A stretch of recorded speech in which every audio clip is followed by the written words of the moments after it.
تسمع الموتى ولا تسمع الصم الدعاء إذا ولوا مدبرين وما أنت بهاد العمي عن ضلالتهم إن تسمع إلا من يؤمن بآياتنا فهم مسلمون. اس صورت کے اندر ایک آیت اِنَّكَ لَا تُسْمِعُ الْمَوْتَى یقیناً آپ نہیں سنا سکتے ہیں مردوں کو، وَلَا تُسْمِعُ الصُّمَّ الدُّعَاءَ اور نہیں سنا سکتے ہیں آپ بہروں کو آوازوں اِذَا وَلَّوْا مُدْبِرِينَ وَمَا أَنْتَ بِهَادِ الْعُمْيِ عَنْ ضَلَالَتِهِمْ اور نہیں آپ سنا سکتے ہیں، نہیں آپ راہ دکھا سکتے ہیں اندھے کو۔ اب آپ حضرات کے افادہ عام کے لیے اس مسئلے کو اردو میں ذکر کرنا چاہتا ہوں۔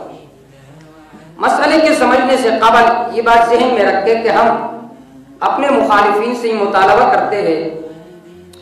کہ سماع الموتى کے مسئلے کو تم کون سا مسئلہ کہتے ہو؟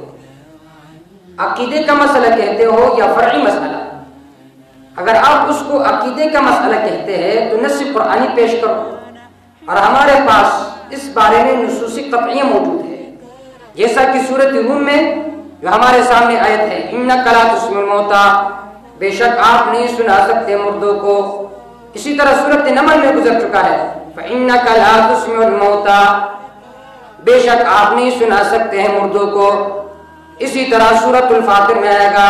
وَمَا أَنْتَ بِمُسْمِعٍ مَّن فِي الْقُبُورِ جو لوگ قبروں میں پڑے ہوئے ہیں آپ نہیں سنا سکتے ان کو۔ شاہ عبد القادر رحمہ اللہ فرماتے اس لیے کہ قبر میں پڑا دڑ ہے وہ سنتا نہیں ہے، سننا تو روح کا کام ہے اور قبر میں پڑا دڑ ہے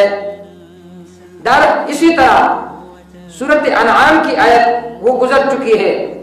کہ انما یستجیب الذین یسمعون والموتى یبعثهم اللہ ثم الیہ یرجعون۔ اس آیت سے بھی علماء تفسیر نے استدلال کیے اس بات پر کہ مردے نہیں سنتے۔ تو اگر عقیدے کا مسئلہ کہتے ہو تو تب بھی قرآنی آیات ہمارے پاس موجود ہے۔ اگر فرعی مسئلہ کہتے ہو تو فقہ حنفی اس بات پر ہے، بلکہ ان کے اتفاق ہے کہ مردے نہیں سنتے۔ لیکن ہم بطور انصاف کے اور بطور اعتدال کے آپ کے سامنے یہ مسئلہ رکھنا چاہتے ہیں۔ سب سے پہلی بات مسئلے کے سمجھنے سے پہلے یہ جو آیت ہمارے سامنے ہے اس آیت کے نیچے ابن جریر رحمہ اللہ نے اسی طرح سورۃ نمل کے آیت کے نیچے فرمایا ھذا مثل ضربہ اللہ للکافر فکذا لا يسمع الموت ھذا مثل ضربہ اللہ للکافر فکذا لا يسمع المیت کذا لا يسمع الکفار قولک ھذا مثل یہ مثال ہے ضربہ اللہ جس کو اللہ نے بیان کیا کفار کے لیے، فکذا لا يسمع المیت جس طرح کے مردے نہیں سنتے، کذا لا يسمع الکفار قولک اسی طرح کفار بھی آپ کی باتیں نہیں سنتے۔ تو ابن جریر رحمہ اللہ جو کہ ایک متقدم مفسر ہے وہ اس آیت سے عدم سماع الموتى پر استدلال کرتے ہیں۔ ہمارے فریق مخالف کہتے ہیں کہ کس مفسر نے اس آیت سے عدم سماع الموتى پر استدلال کیا ہے، وہ تو میں بعد میں ذکر کروں گا کہ کن کن نے کیا ہے، لیکن ابن جریر رحمہ اللہ خود ان کی تفسیر دیکھیے کہ انہوں نے خود اس آیت سے سماع الموتى کے نفی پر اس آیت سے استدلال کیا ہے۔ اب دوسری بات علی سبیل الاصل والضابطہ یہ اتفاقی مسئلہ ہے عند الفقہاء کہ مردے نہیں سنتے۔ علی سبیل الاصل والضابطہ اصل اور ضابطہ اور قانون یہ ہے کہ مردے نہیں سنتے۔ امام اعظم ابو حنیفہ رحمہ اللہ کا تو اس بارے میں مشہور مسلک یہی ہے، لیکن امام شافعی رحمہ اللہ اسی طرح امام احمد رحمہ اللہ کا قول ابن قدامہ جلد 3 صفحہ نمبر 615 میں اور تکملہ شرح مہذب للنووی میں جلد 18 صفحہ نمبر 19 میں انہوں نے فرمایا مردے نہیں سنتے، اور ان کی دلیل سورۃ فاطر کی یہ آیت ذکر کی ہے، آیت نمبر 22 وما انت بمسمع من فی القبور، کہ جو لوگ قبروں میں پڑے ہیں وہ آپ کی باتیں نہیں سنتے، آپ کی آواز نہیں سنتے۔ اسی طرح امام ابو حنیفہ رحمہ اللہ کا مسلک و مشرق کوکب الدری جلد 1 صفحہ نمبر 319 میں علامہ رشید احمد گنگوئی رحمہ اللہ نے ذکر کیا ہے کہ امام اعظم ابو حنیفہ رحمہ اللہ کا مسلک وہ عدم سماع الموتیٰ ہے کہ مردے نہیں سنتے۔ اسی طرح تفسیر مواہب الرحمن، اس میں بھی امام صاحب رحمہ اللہ کا یہی مسلک ذکر ہے۔ اسی طرح تفہیم المسائل میں بھی، اسی طرح اس آیت کے نیچے انما تجیب الذین یسمعون والموتیٰ یبعثہم اللہ، بے شک مانتے وہ لوگ جو سنتے ہیں، والموتیٰ لا یسمعون، مردے نہیں سنتے، اللہ قیامت کے دن ان کو اٹھائیں گے تو تب سنیں گے۔ تفسیر خازن، تفسیر نشاپوری، ابن جریر، ان سب نے اس آیت کے نیچے یہ تشبیہ ذکر کی ہے۔ اسی طرح فتح القدیر کتاب الجنائز میں اکثر علماء احناف کا قول و عدم سماع ہے کہ مردے نہیں سنتے، یہ اکثر علماء احناف کا قول ہے۔ اسی طرح علامہ عینی رحمہ اللہ نے عمدۃ القاری میں جلد 8 صفحہ نمبر 202 میں ذکر کیا ہے کہ مردے نہیں سنتے۔ اسی طرح علامہ رشید احمد گنگوئی رحمہ اللہ نے فرمایا کہ یہ قول عائشہ رضی اللہ تعالی عنہ کا ہے اور ابن عباس رضی اللہ تعالی عنہ کا ہے۔ اسی طرح ملا علی قاری رحمہ اللہ نے شرح فقہ اکبر میں ذکر کیا ہے کہ حضرت عائشہ رضی اللہ تعالی عنہ نے جن نصوص میں آتا ہے کہ مردے سنتے ہیں، ان میں حضرت عائشہ رضی اللہ تعالی عنہ نے تعویل کیا ہے مناسب۔ تو اب علی سبیل الاصل والضابطہ یہ اتفاقی مسئلہ ہے کہ مردے نہیں سنتے، لیکن بعض نصوص کے وجہ سے بعض علماء قائل ہو گئے کہ مواضع منصوصہ میں مردے سنتے ہیں۔ ان علماء میں سے شیخ الاسلام ابن قیم رحمہ اللہ اور امام بخاری رحمہ اللہ اور فتح القدیر کے مصنف، انہوں نے فرمایا کہ مواضع منصوصہ میں سنتے ہیں۔ اسی طرح علامہ علوسی رحمہ اللہ، نشا کشمیری رحمہ اللہ، وہ مواضع منصوصہ میں سماع کے قائل ہے۔ وہ مواضع منصوصہ صرف 3 ہے۔ نمبر 1 قرن نعال والی روایت، نمبر 2 حدیث بدر، یہ دونوں روایات درست ہے، البتہ جو تیسری حدیث ہے حدیث سلام، اس پر کلام ہے، وہ آئندہ چل کر میں ذکر کروں گا کہ اس پر کیا کلام ہے۔ لیکن ان روایات پر کلام کرنے سے قبل جو ہمارا خصم ہے، مد مقابل ہے،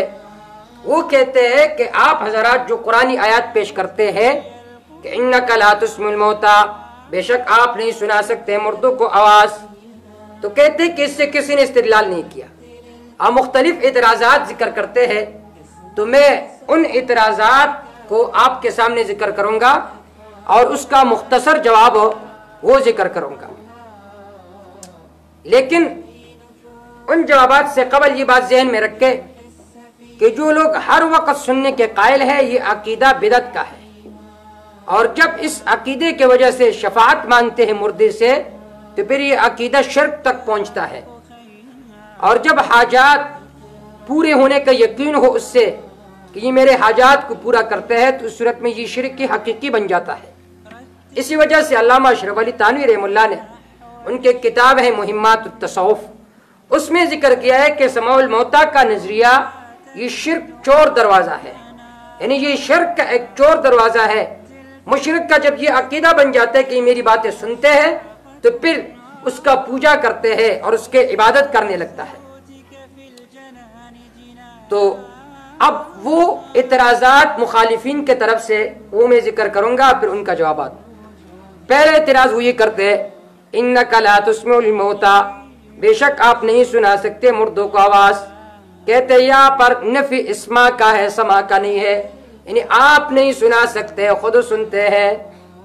تو پہلا جواب تو یہ ہے کہ امام بخاری رحمہ اللہ نے حضرت عائشہ رضی اللہ تعالیٰ عنہ کے استدلال کیا ہے۔ حضرت عائشہ رضی اللہ تعالیٰ عنہ کے استدلال ذکر کیا ہے اس آیت سے کہ آپ نے فرمایا کہ قلیبی بدر میں جنوں کو آپ صلی اللہ علیہ وسلم نے سنایا تھا وہ انہوں نے سنا نہیں تھا، بلکہ اس کا معنی یہ تھا کہ وہ برزخ کے حالات کو پہچان گئے، جان گئے، کیونکہ اللہ رب العزت کے ارشاد ہے انک لا تسمع الموتى، آپ مردوں کو نہیں سنا سکتے، تو پیغمبر قرآن کا خلاف نہیں کر سکتے۔ جب حضرت عائشہ رضی اللہ تعالیٰ عنہ نے اس آیت سے سماع الموتى پر استدلال کیے، تو آپ کون ہو کہ تم کہتے ہو کہ یہاں پر نفی اسماع کا ہے، سماع کا نہیں ہے؟ دوسرا جواب یہ ہے کہ ایک ہے مؤثر اور ایک ہے اثر، بالفاظ دیگر کہ سماع اثر ہے اور اسماع یہ مؤثر ہے، اور یہ عام قاعدہ ہے کہ مؤثر کی نفی یہ مستلزم ہوا کرتی ہے اثر کی نفی کے لیے۔ تو جب سنا نہیں سکتے تو ظاہر بات ہے جب آپ سناؤ گے نہیں تو سنیں گے کیسے؟ اور دوسرا اعتراض بعض حضرات یہ کرتے کہ یہاں پر سما بمانا خلق کا ہے، جیسے انک لا تہدی من احببت، کہ آپ ان میں سما کی طاقت پیدا نہیں کر سکتے۔ تو پہلا جواب تو یہ ہے کہ عائشہ رضی اللہ تعالیٰ عنہ نے اس آیت سے نفی سماع الموتى پر استدلال کیا۔ اگر یہ استدلال درست نہ ہوتا، سماع الموتى پر اس آیت سے استدلال درست نہ ہوتا، تو عائشہ رضی اللہ تعالیٰ عنہ اس کے استدلال نہ کرتے۔ دوسرا جواب یہ ہے کہ ان تسمع الا من یؤمن بآیاتنا فهم مسلمون، اس صورت میں کیا معنی کرو گے کہ جو مومن ہے اس میں آپ سما پیدا کر سکتے ہیں؟ تو کیا کسی کا بھی یہ عقیدہ نہیں ہے کہ ایمان والوں میں نبی صلی اللہ علیہ وسلم سما پیدا کر سکتا ہے؟ تیسرا اعتراض بعض حضرات نے یہ کیا ہے کہ یہاں پر نفی انتفاع کا ہے، یہاں پر نفی انک لا تسمع الموتى،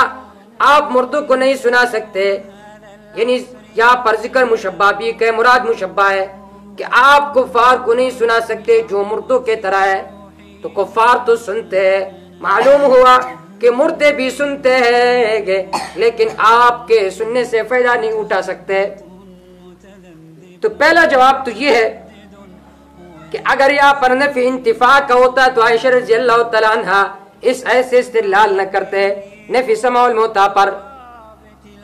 دوسرا جواب یہ ہے کہ جب وہ آپ کی بات سے فائدہ نہیں اٹھا سکتے تو آپ کو ان کو سنانا یہ عبث ہو گیا، اور عبث کام کرنا یہ تو ناجائز ہوتا ہے۔ تیسرا جواب یہ ہے کہ ایک ہوتے ہیں مشبہ بھی ہے، ایک ہوتے ہیں مشبہ، اور یہ عام قاعدہ ہے علماء اصول کے ہاں کہ وجہ شبہ جو ہوتا ہے وہ مشبہ بھی میں حقیقتاً ہوتا ہے، مشبہ میں ادعاءً ہوتا ہے۔ اب یہاں پر مشبہ بھی مرد ہے، اس میں وجہ شبہ جو ہے وہاں پر مشبہ بھی میں آدمی سماع الموتى حقیقتاً ہے، نہ سننا حقیقتاً ہے، اور کفار کے جانب میں یہ ادعاءً ہے، کیونکہ کفار فائدہ نہیں اٹھا سکتے تو گویا ان کا سننا نہ سننے کے برابر ہوا، ان کا سننا نہ سننے کے برابر ہو گیا۔ اور ایک اور جواب اس کا یہ کہ اس سے تو تشبیہ لازم آئے گی معکوس، یعنی آپ جو کہہ رہے کہ بھائی کفار تو سنتے ہیں مومن نہیں، اور مردے نہیں سنتے، کفار تو سنتے لیکن فائدہ نہیں اٹھا سکتے ہیں، فائدہ نہیں اٹھا سکتے، تو معلوم ہوا کہ مردے بھی سنتے لیکن فائدہ نہیں اٹھا سکتے۔ تو آپ تو اس بات کے قائل ہو گئے کہ مشبہ مشبہ بھی میں وجہ شبہ یہ برابر ہوتا ہے، جبکہ یہ مسلک کسی کے ہاں نہیں ہے جو مسلک آپ کا ہے۔ ایک اور جواب اس کا یہ ہے کہ اگر یہاں پر یہ معنی کرو گے انتفاع کا تو وَلَا تُسْمِعُ ثُمَّ الدُّعَاء، یہاں پر معنی کیا کرو گے کہ بہرا آپ کی بات نہیں سن سکتے، معنی یہ کہ وہ سنتے ہیں لیکن آپ نہیں سنا سکتے۔ فَمَا هُوَ جَوَابُكُمْ فَهُوَ جَوَابُنَا۔ اس کے بعد مختصراً وہ روایات ذکر کروں گا، ان کا جوابات، ان روایات کے جوابات جن سے مخالفین استدلال کرتے۔ پہلی روایت قرن نعال والی روایت ہے کہ جب مردے کو دفن کیے جاتے ہیں تو یہ لوگ واپس نہیں آتے کہ فرشتے ان کے پاس آتے ہیں، ان سے سوال و جواب کرتے ہیں، اور فرمایا کہ یہ مردہ جو ہے ان کے پاؤں کے آہٹ سنتے ہیں، معلوم ہوا کہ مردے سنتے ہیں۔ تو پہلا جواب یہ ہے کہ یہ جو روایت ہے خاص اول وضع کے ساتھ، جیسا کہ فتح القدیر میں اس بات کی تصریح ہے۔ دوسرا جواب یہ کہ جملہ تنجیزیہ ظاہراً اور تعلیقیہ معنن، معنی کہ لو کان حیاً، اگر وہ زندہ ہوتے تو آپ کی پاؤں کی آہٹ سن لیتے۔ اس بات کو ملا علی قاری رحمہ اللہ نے شرح مشکات مرقات میں جلد 1 صفحہ نمبر 198 میں ذکر کیا ہے کہ یہ جملہ تنجیزیہ ظاہراً اور تعلیقیہ معنن۔ تیسرا جواب یہ کہ یہ کنایہ ہے سرعت نزول الملائکہ سے۔ اور الکوکب الدری میں مولانا رشید احمد گنگوئی رحمہ اللہ نے اس حدیث کی تعویل یہ ذکر کیا ہے کہ یہ کنایہ ہے کہ اتنے جلدی ان کے پاس فرشتے آتے ہیں کہ یہ لوگ رخصت نہیں ہوتے ہیں کہ فرشتے ان کے پاس آ جاتے ہیں سوال جواب کے لیے۔ اس کے بعد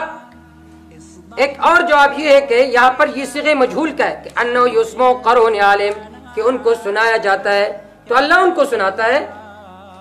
خود تو نہیں سنتے۔ اور ایک اور جواب یہ ہے